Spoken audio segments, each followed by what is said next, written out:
नमस्कार दोस्तों, आप सभी का स्वागत है हमारे इस भक्ति चैनल में। सावन का पवित्र महीना भगवान शिव को सबसे अधिक प्रिय माना गया है। लेकिन क्या आपने कभी सोचा है कि भगवान शिव को सावन का महीना इतना प्रिय क्यों है?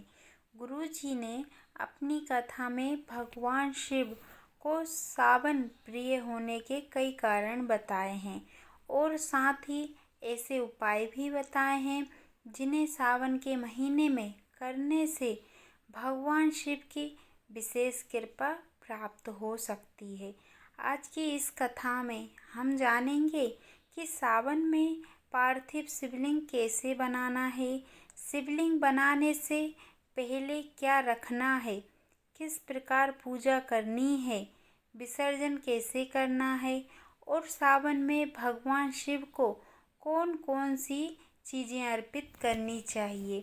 तो आइए पूरी कथा का ध्यान से समझते हैं। सबसे पहले बोलिए ओम नमः शिवाय। गुरु जी ने अपनी कथा में बताया है कि भगवान शिव को सावन का महीना अत्यंत प्रिय है। इसका एक प्रमुख कारण समुद्र मंथन से जुड़ा हुआ है। जब देवताओं और दानवों ने समुद्र मंथन किया तब समुद्र से भयंकर विष निकला। उस विष का प्रभाव इतना भयंकर था कि पूरी सृष्टि संकट में पड़ गई। तब भगवान शिव ने संसार की रक्षा के लिए उस विष को अपने कंठ में धारण कर लिया। भगवान शिव ने विष का पान किया और देवताओं ने भगवान शिव को शीतलता प्रदान करने के लिए उनका जल अभिषेक किया। इसी कारण सावन के महीने में भगवान शिव का जल अभिषेक करने की परंपरा मानी जाती है। लेकिन भगवान शिव का सावन प्रिय होने का एक और कारण भी बताया गया है। माता सती ने भगवान शिव को पति रूप में प्राप्त करने के लिए कठोर तपस्या की थी। सावन के महीने में माता सती भगवान शिव की आराधना करती थी।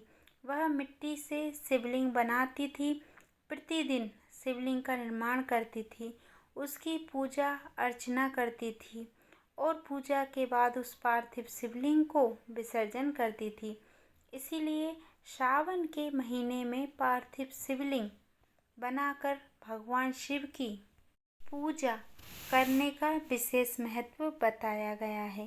गुरु जी ने बताया है कि अगर आप सावन के पूरे महीने में रोज पार्थिव शिवलिंग नहीं बना सकते तो कम से कम सावन के महीने में एक बार पार्थिव शिवलिंग का निर्माण अवश्य करें और यदि संभव हो तो सावन के प्रत्येक सोमवार को पार्थिव शिवलिंग बनाकर भगवान शिव की पूजा करें। अब ध्यान रखिएगा, जब भी आप पार्थिव शिवलिंग बनाएं तो उसे सीधे खाली थाली में ना बनाएं। सबसे पहले एक साफ थाली या किसी साफ पात्र को लें, उसके अंदर एक बेलपत्र रखें। उसके बाद उस बेलपत्र के ऊपर पार्थिव शिवलिंग का निर्माण करें। गुरु जी ने अपनी कथा में बताया है कि बेलपत्र का संबंध माता पार्वती से माना गया है। इसीलिए बेलपत्र को आधार बनाकर उसके ऊपर पार्थिव शिवलिंग का निर्माण करना अत्यंत शुभ माना जाता है। इसके बाद उस पार्थिव शिवलिंग की श्रद्धा और भक्ति से पूजा करें। आप भगवान शिव को जल अभिषेक कर सकते हैं। दूध, दही, घी, शहद और गंगा जल से अभिषेक कर सकते हैं। बेलपत्र, पुष्प, अक्षत्र और अपनी श्रद्धा के अनुसार भगवान शिव को अर्पित कर सकते हैं। लेकिन एक बात हमेशा याद रखिए, भगवान शिव को अर्पित की जाने वाली वस्तु खंडित नहीं होनी चाहिए। अगर आपके पास 1,00,000 बेलपत्र नहीं है तो 1,00,000 बेलपत्र चढ़ाने की आवश्यकता नहीं है। आप केवल एक बेलपत्र चढ़ाइए, लेकिन वह बेलपत्र साफ, सुंदर और पूर्ण होना चाहिए।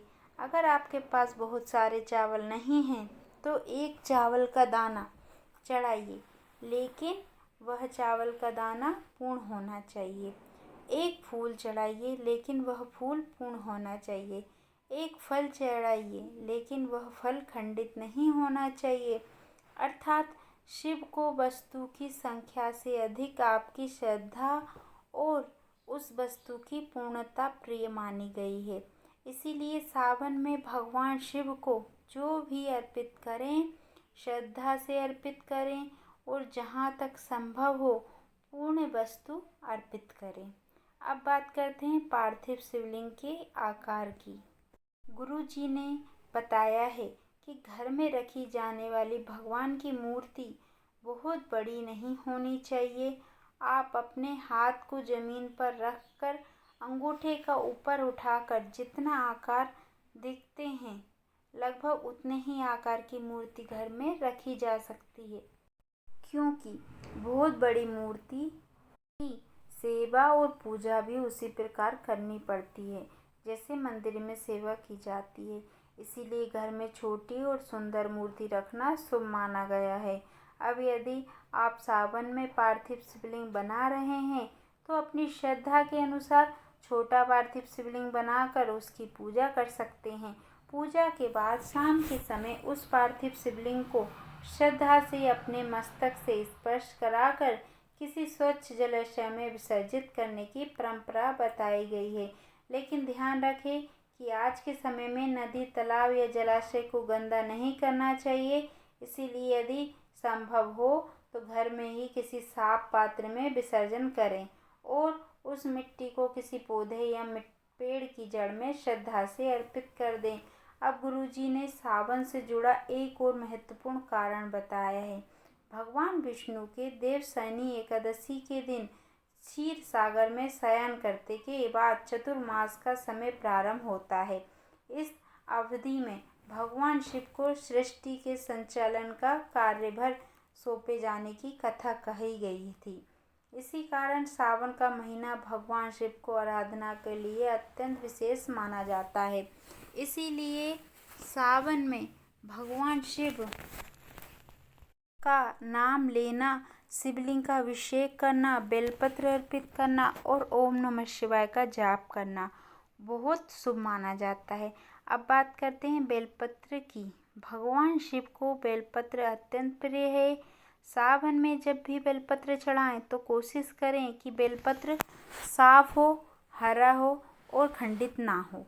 बेलपत्र चढ़ाते समय मन में अपनी मनोकामना रखकर लें, हे भोलेनाथ, मैं अपनी श्रद्धा के अनुसार ये बेलपत्र आपको समर्पित कर रहा हूँ या कर रही हूँ। मेरे घर परिवार पर अपनी कृपा बनाए रखिए और मेरे जीवन के सभी कष्ट दूर कीजिए। ओम नमः शिवाय। गुरु जी ने अपनी कथा में दुर्वा का भी बहुत महत्व बताया गया है। लेकिन ये एक बात बहुत ज़रूरी है, किसी भी गंभीर बीमारी में केवल धार्मिक उपायों के भरोसे अपनी चिकित्सा बंद नहीं करनी चाहिए। यदि किसी व्यक्ति को किडनी, लीवर या कोई अन्य बीमारी है तो डॉक्टर की सलाह और इलाज जारी रखना अत्यंत आवश्यक है। धार्मिक उपाय केवल श्रद्धा और प्रार्थना के रूप में किए जा सकते हैं। सावन में आप भगवान शिव को दुर्वा श्रद्धा से अर्पित कर सकते हैं। अपनी कामना मन में रखकर भगवान शिव से स्वास्थ्य और रोगों से रक्षा की प्रार्थना कर सकते हैं। अब बात करते हैं सावन में सौभाग्य की वस्तुओं की दान। गुरु जी ने बताया है कि भारतीय परंपरा में सौभाग्य की वस्तुओं का दान करने का विशेष मान्यता है। चूड़ी, बिंदी, सिंदूर, मेहंदी, वस्त्र और अन्य सौभाग्य सामग्री किसी सुहागिन महिला को श्रद्धा से दान की जा सकती है। ऐसा माना जाता है कि सौभाग्य की वस्तुओं का दान करने से अखंड सौभाग्य की कामना की जाती है। यदि आप सावन में सौभाग्य सामग्री का दान करना चाहती हैं तो उसे साफ सुथरी और सुंदर वस्तुओं के साथ श्रद्धा से दान करें। गुरुजी ये भी बताया है कि परंपरा में सौभाग्य सामग्री को बांस की टोकरी या बांस की डलिया में रखने का महत्व बताया गया है। बांस का वंश वृद्धि और निरंतर बढ़ोतरी का प्रतीक माना जाता है। इसीलिए यदि आपकी श्रद्धा हो तो आप सावन में किसी सुहागिन महिला को बांस की टोकरी में सौभाग्य सामग्री रखकर दान कर सकती हैं।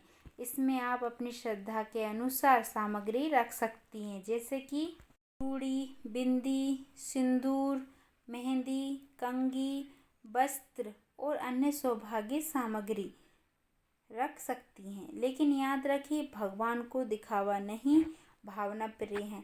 आपके पास बहुत अधिक सामग्री नहीं है तो कोई बात नहीं, श्रद्धा से एक छोटी सी वस्तु भी दान कर सकती हैं। अब मैं आपको सावन का एक सरल उपाय बताती हूँ। सावन के किसी भी सोमवार को सुबह स्नान करके साफ कपड़े पहने, इसके बाद भगवान शिव के मंदिर जाएं या घर में भगवान शिव की पूजा करें। सबसे पहले भगवान शिव को ध्यान करें और 11, 21 या 108 बार ओम नमः शिवाय का जाप करें। इसके बाद भगवान शिव को जल अर्पित करें। फिर एक साफ और पूर्ण बेलपत्र चढ़ाएं। बेलपत्र चढ़ाते समय अपने मन की बात भगवान शिव से कहें, इसीलिए रखें। इसके बाद यदि संभव हो तो पार्थिव शिवलिंग बनाकर पूजा करें। पार्थिव शिवलिंग बनाने से पहले एक बेलपत्र आधार में रखें और उसके ऊपर शिवलिंग बनाएं। फिर भगवान शिव का जल अभिषेक करें, धूप, दीप, पुष्प और बेलपत्र अर्पित करें और अंत में हाथ जोड़कर, हे भोलेनाथ, मैंने अपनी श्रद्धा और सामर्थ्य के अनुसार आपकी पूजा की है। मेरी पूजा में जो भी कमी रह गई हो उसे क्षमा करें। मेरे घर परिवार अपनी कृपा बनाए रखें।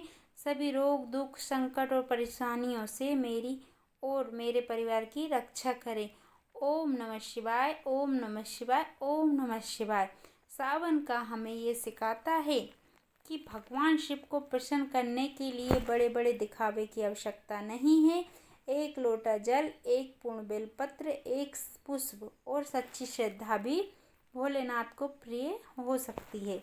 माता सती ने भी भगवान शिव को पाने के लिए श्रद्धा तपस्या की थी। इसीलिए सावन में यदि आप भगवान शिव की पूजा कर रहे हैं तो मन में विश्वास रखिए, भगवान शिव को अपनी भक्ति, अपनी सत्ता और अपना भाव समर्पित कीजिए।